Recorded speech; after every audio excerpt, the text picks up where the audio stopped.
feels so hard. What's up guys, welcome back to Pat Outdoors. Today we're going to be riding the Extreme Wheel ES. This is their brand new 88 volt electric dirt bike. We're going to be testing it out in some off-road conditions to see how it performs right out of the box before we start doing any sort of modifications. We're also going to be riding with my buddy Nate, who's going to be on his brand new Sur Ron Ultrabee. So we're going to see how it performs in comparison and hopefully we can keep up. Man, this man's so lucky to have some trails right behind his house.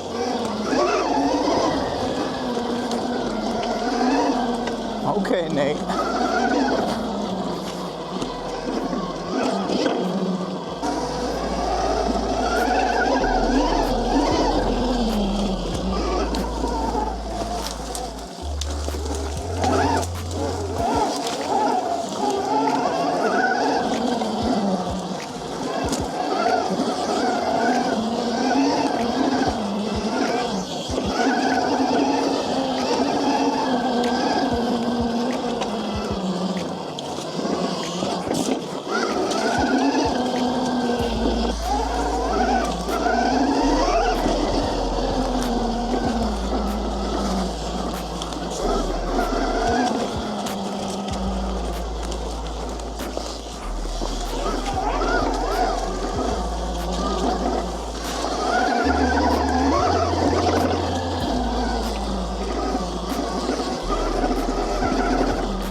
Yeah, this thing's definitely got all the power to pretty much climb whatever you want.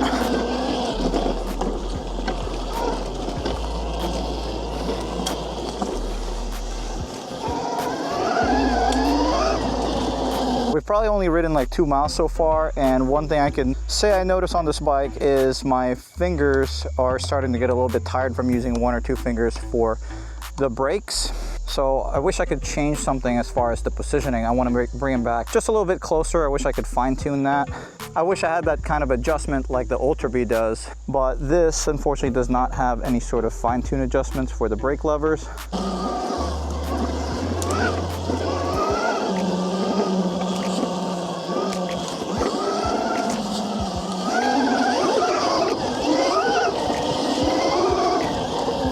Yo, Nate is a sleeper. He says he don't ride off-road, but... All right, try out the reverse feature. Easy.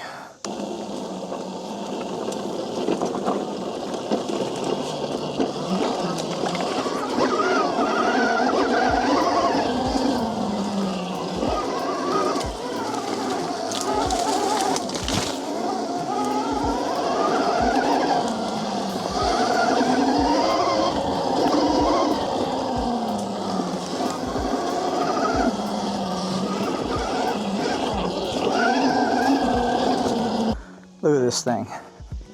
You know, this is what I was meaning to purchase earlier this year before I got my KTM. I just couldn't find a dealer that has this in stock. This is the 2025 Sur Ron Ultrabee.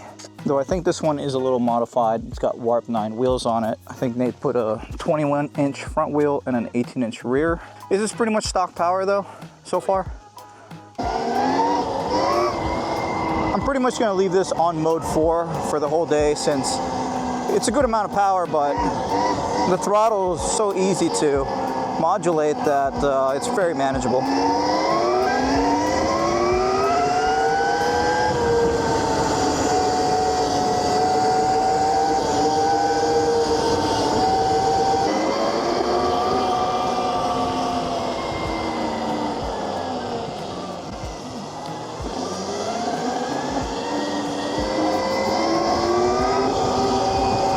Another thing that I do like about this bike so far is the way it sounds. I think it's just got the proper amount of hum whenever you accelerate. Kind of reminds me of my Talaria XXX. Like my little Tudio makes a ton of noise whenever I'm riding it around. It just doesn't sound very refined, but it is noticeably louder in comparison to the UltraB.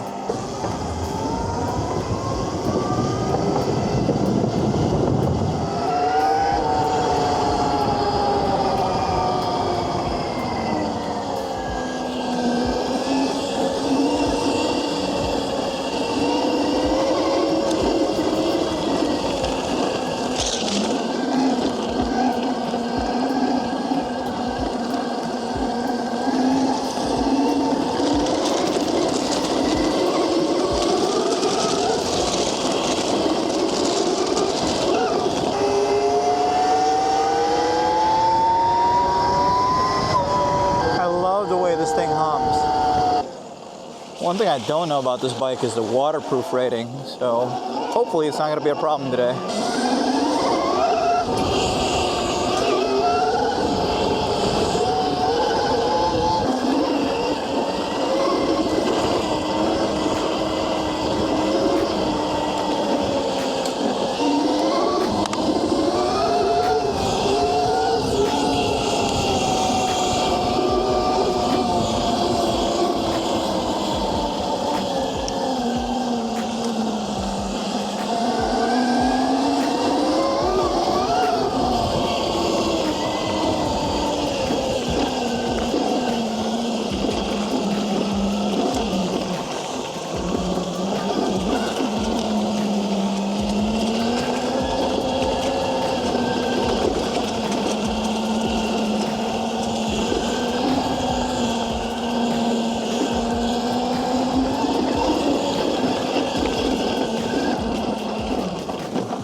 Ooh.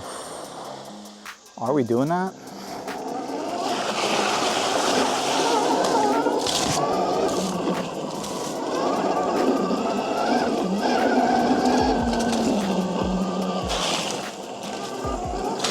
God damn.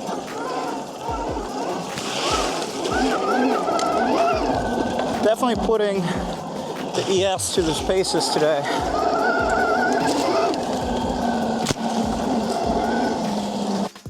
So far, so good.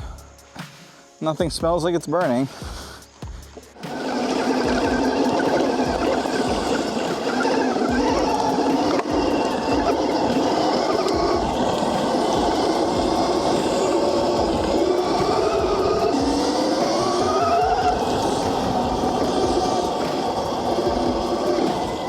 Ooh, I also found another thing I like about it. The brakes don't have that brake cutoff switch, so I could keep my hand on the throttle and modulate the brake instead of cutting the power completely.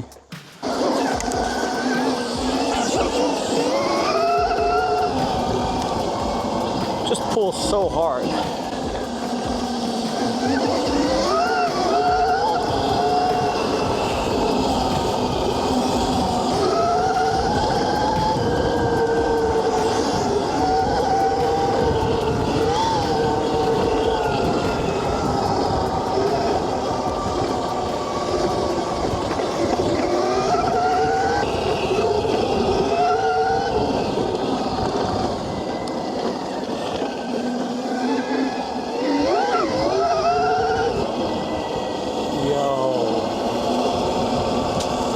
Cool. What a view.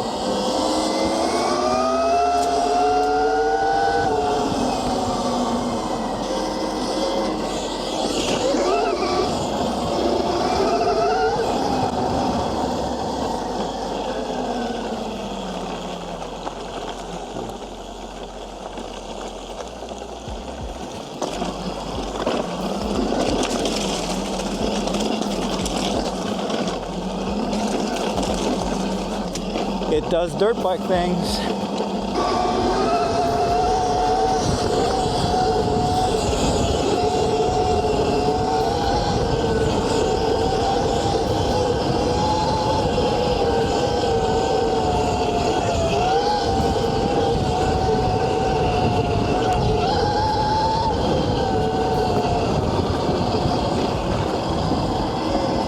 Yeah, I love this place. Yeah.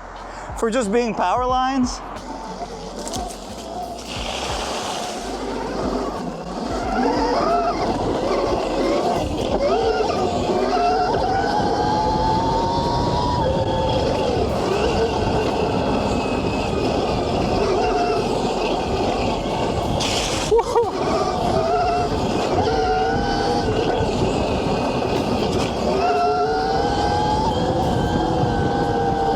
Suspension soaks it all up.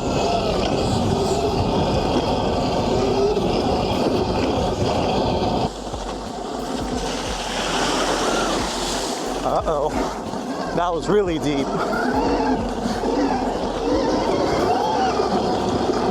So far, so good.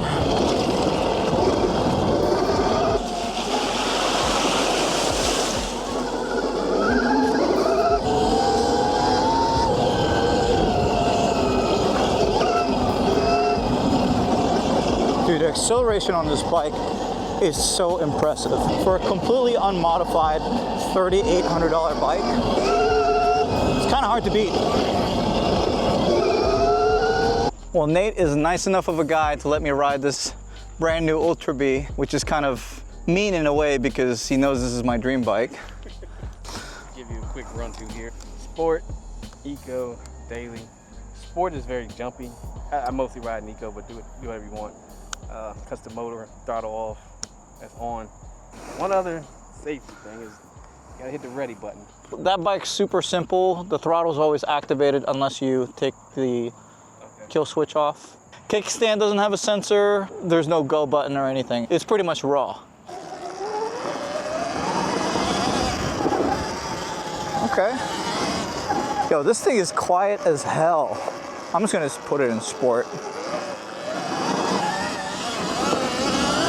Oh man.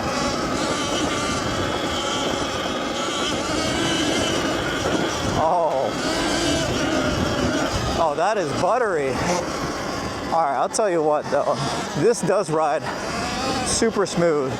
Might be a little bit hard to hop back on the other bike after the UltraBee. I mean, I'm not familiar with this, but I can tell you right now, it's like, it rides really smooth. You ride a lot of different bikes. I do ride a lot of different bikes. I wish my gas dirt bikes had this reverse feature.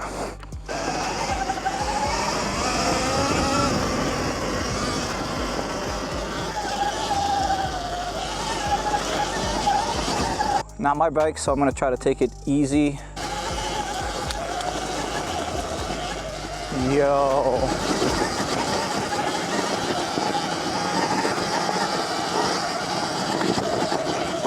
Yo, the UltraBee is a cheat code though. Like, what the hell? That was super smooth.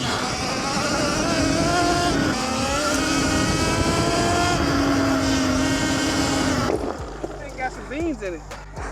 Oh, that? Yeah. Dude, it accelerates pretty hard, right? Yeah, I see. The geometry feels a little off. I would put, personally, I think I would need some taller bars. Yeah, you're lean forward a little bit, right? It's taller, but I feel like I'm gonna go over the, it would be real easy to go over the bars. I don't think it'll feel as lean forward if it had a 21-inch front wheel. I'm probably gonna have to get myself one of these eventually. Probably replace my electric Yamaha with an UltraBee. Race? All right.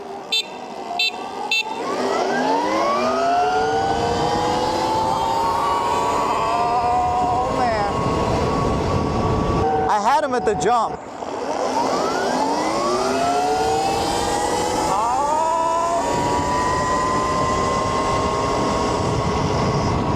We got another Emoto addict here. Look at this freaking light bee. So it's got the torque motor, torque controller, chai battery, 50 amp hour.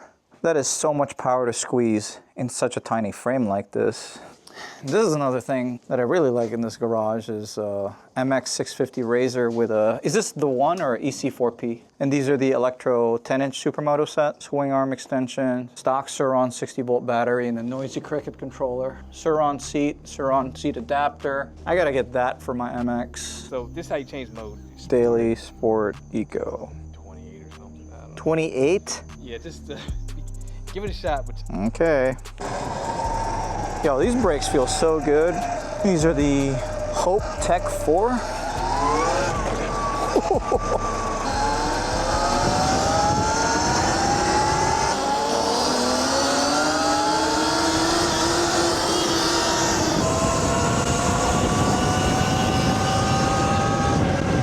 Yeah, I gotta say, this is easily the fastest Emoto I've ridden so far. I'm just on daily. you're supposed to drive sport. All right, just switched over to sport. This thing's got 55% battery.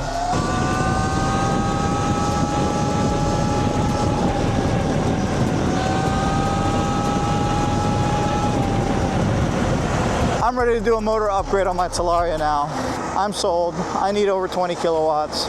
I did full throttle it, but it seemed like it could have kept going and going if we had space because I went 66 miles per hour. Oh, you're also at 48% battery. Oh, yeah. Damn, so this is easily a 70 mile an hour or so. Yeah, once I added the field weakening, it just keeps going like nothing. So that's the first thing I'm going to do to the Extreme Wheel ES is activate field weakening and turn up the speed, because I really like the feeling of that where it just keeps going. It doesn't just cap off at 49 like it currently does. Overall, I think the Extreme Wheel ES did really well in the off-road test. The stock tires had a surprising amount of traction.